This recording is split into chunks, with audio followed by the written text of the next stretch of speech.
Hello, good morning students. कैसे हैं आप सभी? आई होप सभी अच्छे से होंगे। स्टूडेंट्स, आज हम पढ़ेंगे क्लास 8 की साइंस बुक का 6th चैप्टर, जो कि हमने जिसका लास्ट क्लास में ऑलरेडी हाफ पार्ट कंप्लीट किया। परावर्तन अपवर्तन परावर्तन पढ़ रहे थे हम इसमें, तो हमने परावर्तन कंप्लीट किया था। अब हम इसका अपवर्तन पढ़ेंगे कि प्रकाश का अपवर्तन क्या होता है और कैसे होता है। चलिए देखते हैं। प्रकाश का अपवर्तन। प्रकाश एक पारदर्शक माध्यम में से दूसरे पारदर्शक माध्यम में जाते समय अपनी दिशा में परिवर्तन कर लेते हैं। यानी कि ये पारदर्शक माध्यम है। यहाँ से अगर पदार्थ आएगा तो लाइक दिस,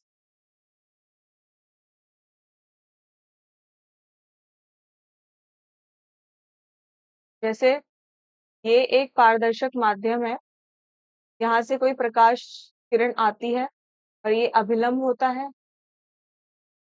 अभिलंब।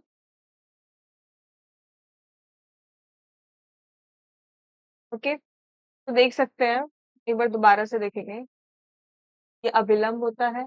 ये कोई प्रकाश की किरण यहाँ पर आएगी, जाना उसे इस तरह से था, इसी डायरेक्शन में ऐसे, पर वो थोड़ी सी विचलित हो जाती है और वो इस माध्यम में ऐसे चली जाती है। तो यही बोला है कि प्रकाश एक पारदर्शक माध्यम में से दूसरे पारदर्शक, ये एक पारदर्शक माध्यम है और ये दूसरा पारदर्शक माध्यम होता है।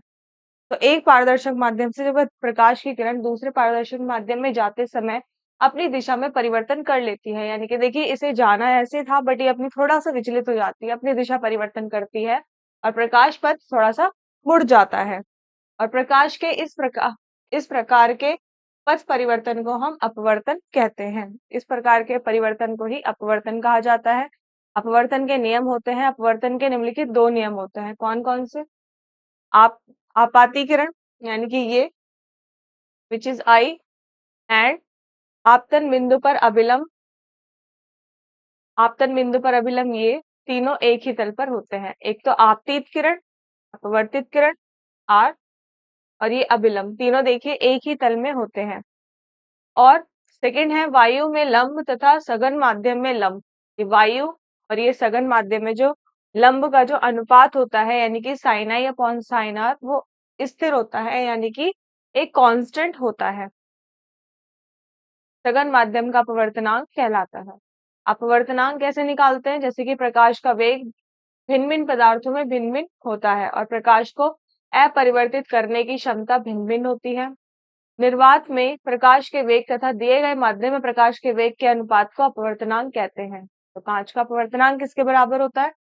वायु में प्रकाश के वेग और अपॉन कांच में प्रकाश के वेग के बराबर होता है। तो वायु में आप देख सकते हैं और कांच में भी।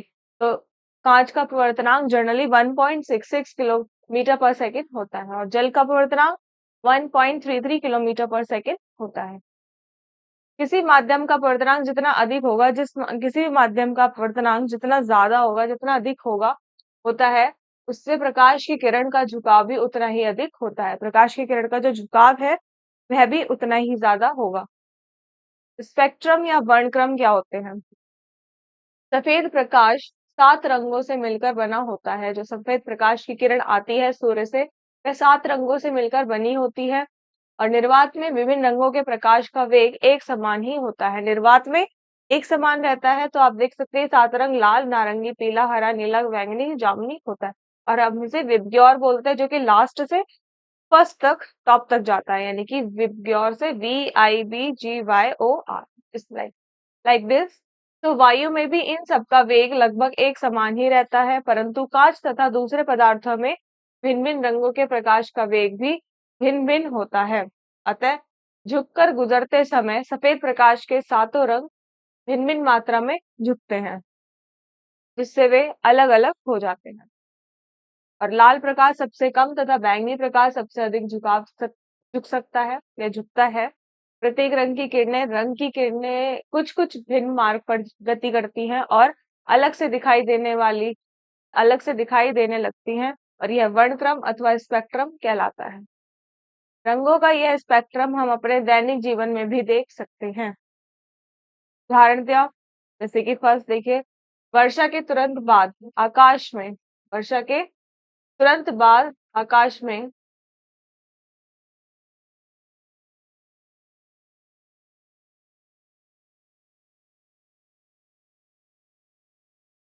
क्या होता है? वर्षा के तुरंत बाद आकाश में सूर्य की दिशा के विपरीत दिशा में कभी कभी हम इंद्रधनुष भी देखते हैं, और झरने के समीप भी इंद्रधनुष दिखाई दे जाता है कभी कभी। और वायु में उपस्थित जल की बूंदें सूर्य के सफेद प्रकाश को एक रंगों में विभाजित विक्षेपित कर देती हैं, और इसलिए इंद्रधनुष का दृश्य उभरता है। तो आप देख सकते हैं ये कांच का एक प्रिज्म है, यहाँ पर से सूर्य से सफेद प्रकाश आता है और ये 7 रंगों में विभक्त हो जाता है, जो कि हम स्लिट पर देख पाते हैं। तो आप देख सकते हैं सीधा प्रिज्म है, ये उल्टा प्रिज्म है। यहाँ पे से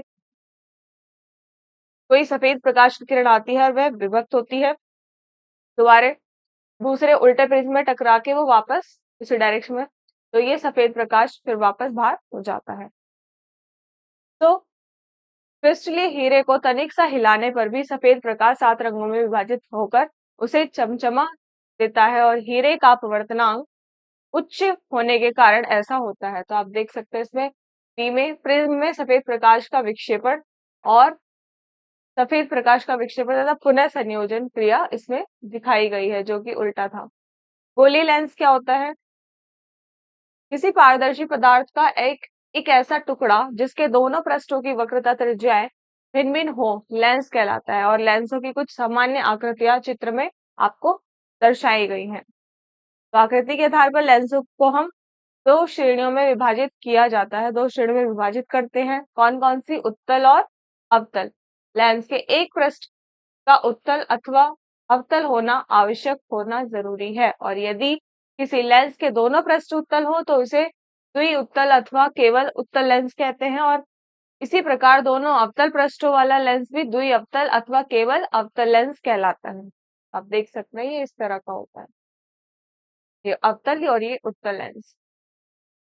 उत्तल अथा तथा अवतल लेंस में अंतर क्या होता है? तो आप देख सकते हैं जो उत्तल लेंस होता है यह मध्य में जो सेंटर पॉइंट है वहां से तो मोटा और किनारों से पतला होता है, परंतु जो हमारा अवतल लेंस है वह केंद्र में पतला होता है और किनारों से मोटा होता है। ये अपने ऊपर पड़ने वाली जो किरण होती है, किरणों को अभिसारित करता है, यानी कि एक पॉइंट पर एकत्रित कर लेता है, और ये अपसारित करता है, यानी कि उन्हें फैला देता है। तो आप देख सकते हैं किरण आई, टकराई और वो फैल गई। इसको का जो फोकस है वह वास्तविक फोकस होता है। तो आप देख सकते हैं वास्तविक फोकस बनता है, लेकिन जो इसका फोकस है वह आभासी होता है, इमेजिनरी फोकस बनता है इसका पीछे, क्योंकि ये लेंस से टकरा के इसकी ये क्या हुआ, अपसारित हो गया। तो हमने पीछे की डायरेक्शन में इसको ड्रॉ किया तो हमारा फोकस पीछे आ रहा है, तो इसका फोकस आभासी होता है। लेंस के दो गोलीय पृष्ठ होते हैं, इनमें से प्रत्येक का अपना अलग वक्रता केंद्र होता है। और चित्र में दर्शाए गए उत्तल लेंस पर ध्यान दें कि इसको दो पृष्ठों के वक्रता केंद्र सी और सी डैश बिंदु हैं। तो इन बिंदुओं से गुजरने वाली जो सरल रेखा है वह सी सी डैश लेंस का मुख्य अक्ष कहलाती है, यानी कि जो ये लाइन है जो फोकस से होकर जाती है इसे मुख्य लेंस मुख्य फोकस बोला जाता है, ये मुख्य अक्ष कहलाती है ये। और बिंदु ओ डैश लेंस का केंद्र अथवा प्रकाशित केंद्र कहलाता है। जो ओ डैश होगा यहाँ पर वह इसका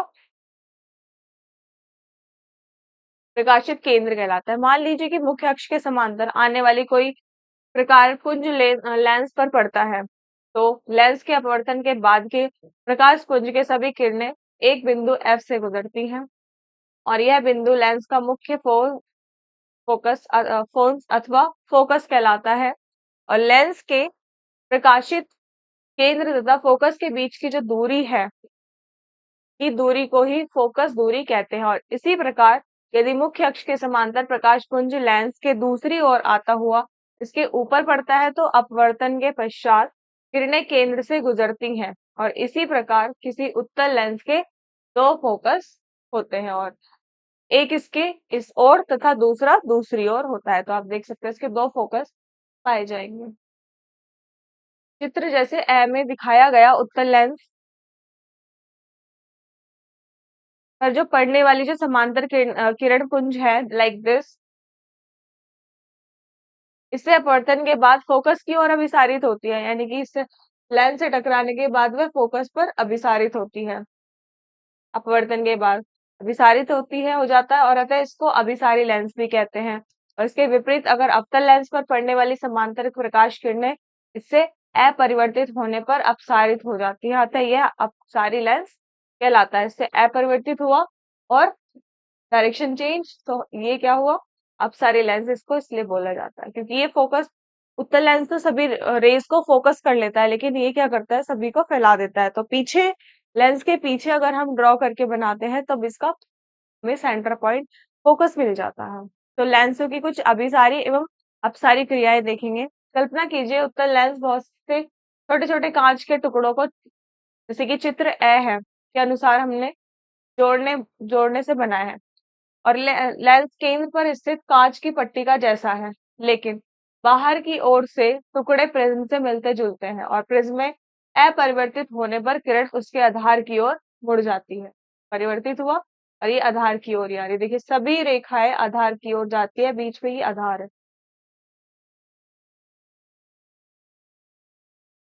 जब मुख्य अक्ष के समांतर किरणें लेंस की परिरेखा के पास इस पर मुड़ पड़ती हैं, तो वहां स्थित स्थित जैसी संरचनाओं के आधारों की ओर मुड़ जाती हैं। अतः लेंस पर मुख्य अक्ष के समांतर आपतित प्रकाश किरणें इसके केंद्रीय भाग की तरफ अभिसारित हो जाती है तथा बिंदु F से गुजरती है, और मुख्य अक्ष के अनुदिश आने वाली किरण लेंस के केंद्र में स्थित समांतर फलकों वाली पट्टिका जैसी संरचना पर अभिलंबवत पड़ती है, और अतः यह किरण लेंस से अपवर्तन के बाद विचलित हुए गुजर जाती है। और अवतल लेंस के प्रकरण में सारी प्रक्रिया इसके विपरीत होती है तथा समांतर किरणें मुख्य अक्ष से परे हट जाती हैं।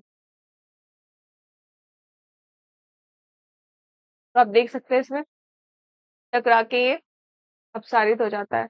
लेंस के कुछ उपयोग होते हैं। इसका सूक्ष्मदर्शी, दूरदर्शक तथा कैमरे बनाने में इसका प्रयोग होता है। चश्मे बनाने में भी इनको प्रयोग में लाते हैं। सूक्ष्मदर्शी कैसे? सूक्ष्मदर्शी एक ऐसा यंत्र है जिसका उपयोग नंगी आंखों से नहीं देखे जा सकने योग्य अत्यंत ही सूक्ष्म वस्तुओं के आवर्धित प्रतिबिंब प्राप्त करने के लिए किया जाता है। संयुक्त सूक्ष्मदर्शी, एंटोनी वॉन ल्यूवेनहॉक ने संयुक्त सूक्ष्मदर्शी का आविष्कार किया था, और इस सूक्ष्मदर्शी में एक छोटी बेलनाकार नलिका के आमने सामने के दोनों सिरों पर दो उत्तल लेंस लगे होते हैं। और तो आप देख सकते हैं, यहाँ से हमने नेत्रिका से देखना शुरू किया, एक छोटा और एक बड़ा लेंस लगाया, तो लगे होते हैं, और सूक्ष्मदर्शी के ऊपरी सिरे पर लगा वह लेंस वस्तु का आवर्धित प्रतिबिंब देखते हैं, नेत्रिका कहा जाता है।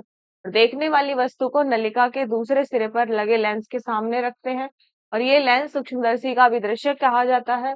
अभिदृश्य के सामने वस्तु को इसकी फोकस दूरी के कुछ अधिक दूरी पर रखा जाता है, और इस लेंस से वस्तु की भांति कार्य करता है। और सूक्ष्मदर्शी के दो लेंसों के मध्य की जो दूरी है, दूरी का समायोजन इस प्रकार किया जाता है कि अभिदृश्यक द्वारा बना प्रतिबिंब नेत्रिका तथा इसके फोकस के बीच बने, इस प्रकार नेत्रिका वस्तु का और अधिक बड़ा लेकिन आभासी प्रतिबिंब बना देती है। तो अभी देख सकते हैं ये अभिदृश्यक लेंस है, ये नेत्रिका पे पड़ती है, ये दो फोकस है इसके। नाउ दूरदर्शक। दूरदर्शक क्या होता है? दूरदर्शक एक ऐसा यंत्र है, दूरदर्शक एक ऐसा यंत्र होता है स्टूडेंट, जिसका उपयोग चंद्रमा तथा ग्रहों जैसी दूर स्थित वस्तुओं के आवर्धित दृश्य प्राप्त करने के लिए किया जाता है, और इसे खगोलीय दूरदर्शक भी कहते हैं। खगोलीय दूरदर्शक में दो लेंस होते हैं, जो एक लंबे बेलना नलिका के दोनों सिरों पर लगे रहते हैं।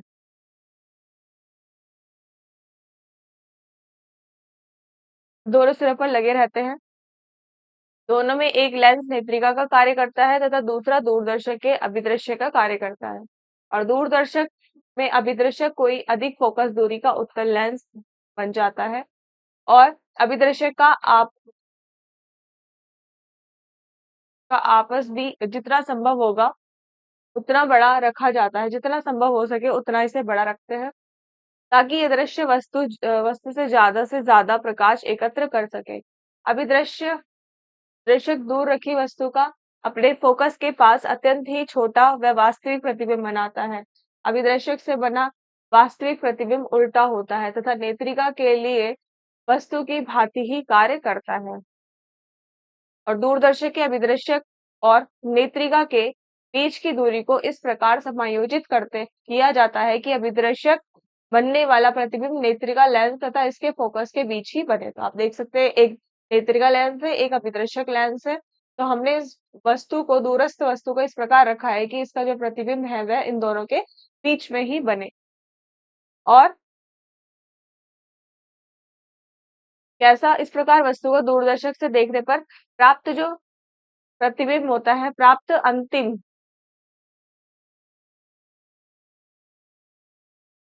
प्रतिबिंब वस्तु की अपेक्षा उल्टा होता है, तथापि खगोलीय पिंडों का अवलोकन करने में इससे कोई अंतर नहीं आता और अपने चारों तरफ पृथ्वी पर स्थित दूर की वस्तुओं का सीधा आवर्धित प्रतिबिंब देखना हो तो अभिदृश्यक तथा नेत्रिका के बीच एक और लेंस लगाया जाता है और ऐसे दूरदर्शक को पार्थिव दूरदर्शक कहते हैं। अगर हमें और भी, जैसे कि बहुत ही छोटी सीधा और आवर्धित प्रतिबिंब अगर हमें देखना है तो हम एक और लेंस इसके बीच में लगा। नाउ स्टूडेंट्स, अब हम पढ़ेंगे आंख की रचना। आंख की रचना किस प्रकार, आंख पे क्या क्या चीजें होती हैं, किस किस मतलब हमारी आंखों में कौन कौन सी चीजें पाई जाती हैं। चलिए अब आंखों का दृश्य देखेंगे। हमारी आंख, हम आंखें हमारी देखने की ज्ञानेंद्रियां हैं। ओके। नाउ हमारे चेहरे पर गड्ढों में स्थित जो दो आंखें होती हैं, प्रत्येक आंख एक गोलाकार गेंद जैसी संरचना है और आंख की संरचना में सबसे पहले आता है श्वेत पटल। श्वेत पटल यह हमारी आंख की सबसे बाहरी तथा मोटी परत है और यह कठोर होती है। प्रत्येक आंख एक गोलाकार जैसी संरचना है। कॉर्निया क्या होता है इसमें, ये देखिए आंख का स्ट्रक्चर है ये। कॉर्निया श्वेत पटल के बाहर की ओर उभरे हुए पारदर्शक भाग को कॉर्निया कहते हैं। उभरे हुए पारदर्शक भाग को कॉर्निया, और यह आंख के भीतरी भाग की रक्षा करता है। एक्वस ह्यूमर क्या होता है, कॉर्निया तथा नेत्र लेंस के बीच में नमकीन जल जैसी एक द्रव पदार्थ भरा होता है जिसे एक्वस ह्यूम कहते हैं और ये आंख के सामने वाले भाग की रक्षा करता है। आइरिस का काम होता है, आंख के सामने की पेशियों को आइरिस कहा जाता है। ये काले, भूले, भूरे, हरे अथवा नीले रंग की हो सकती हैं और ये आंख में प्रवेश करने वाले प्रकाश पर नियंत्रण रखती है।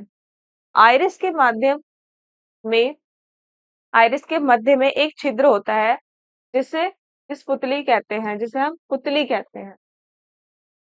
नाउ लेंस, ये क्रिस्टलीय पदार्थ का बना एक पारदर्शक उभयोत्तल लेंस है। सिलियरी मांसपेशियां इसकी स्थिति निर्धारित करती हैं और सिलियरी मांसपेशियां लेंस की वक्रता को भी निर्धारित करती हैं। विट्रस ह्यूमर क्या होता है, नेत्र लेंस के पीछे की भरे बाढ़े गाढ़े तथा जेली जैसी द्रव पदार्थ को विट्रस ह्यूमर कहते हैं और ये आंख की रक्षा करता है। रेटिना का क्या काम है, रंगीन कोशिकाओं की बनी आंख की सबसे भीतरी परत को रेटिना अथवा दृष्टि पटल कहते हैं और वस्तुओं का प्रतिबिंब इसी पर बनता है। और रेटिना की कोशिकाएं तंत्रिकाओं द्वारा मस्तिष्क से जुड़ी होती हैं और रेटिना पर वह बिंदु जहां वस्तुओं के प्रतिबिंब अत्यंत ही स्पष्ट बनते हैं वह पीत बिंदु कहलाता है। रेटिना पर वह बिंदु जहां पर बने प्रतिबिंब हमें दिखाई ही नहीं देते अंध बिंदु कहलाता है और वस्तुओं का प्रतिबिंब आंख की रेटिना पर बनता है। रेटिना में एक पदार्थ होता है जो प्रकाश संकेतों को विद्युत संकेतों में परिवर्तित कर देता है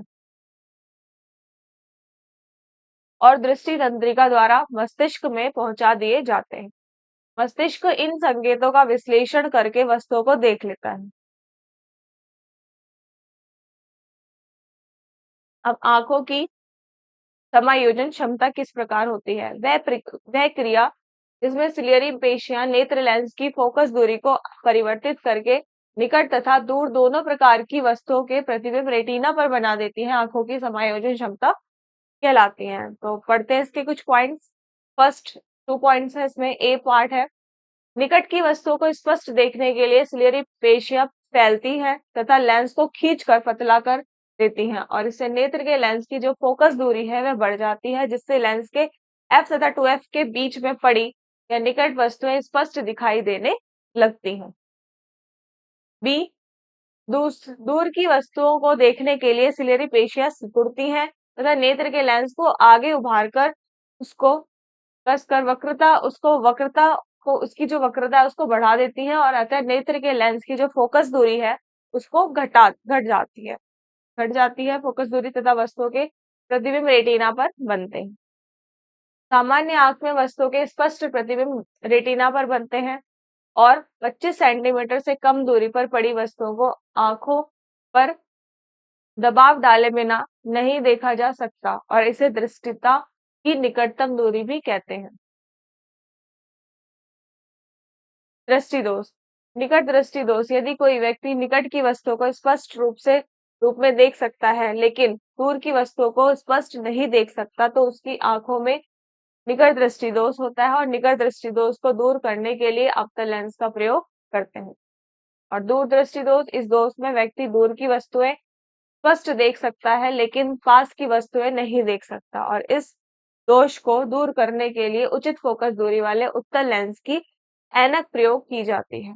कभी कभी किसी व्यक्ति की दृष्टि दोषों को दूर करने के लिए एक साथ दोनों ही प्रकार के लेंसों का प्रयोग किया जाता है। और आंखों का पोषण।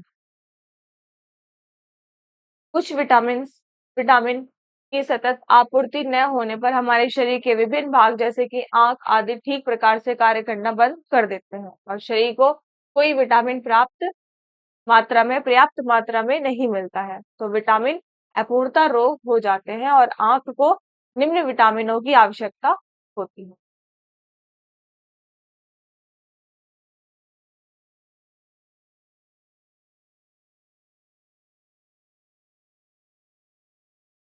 तो स्टूडेंट्स हम नेक्स्ट ये चैप्टर फिनिश हुआ का एक टॉपिक रह रहा है वो हम आपको नेक्स्ट क्लास में बताएंगे। तो आई होप ये चैप्टर आपको बहुत ही अच्छे से समझ आया होगा।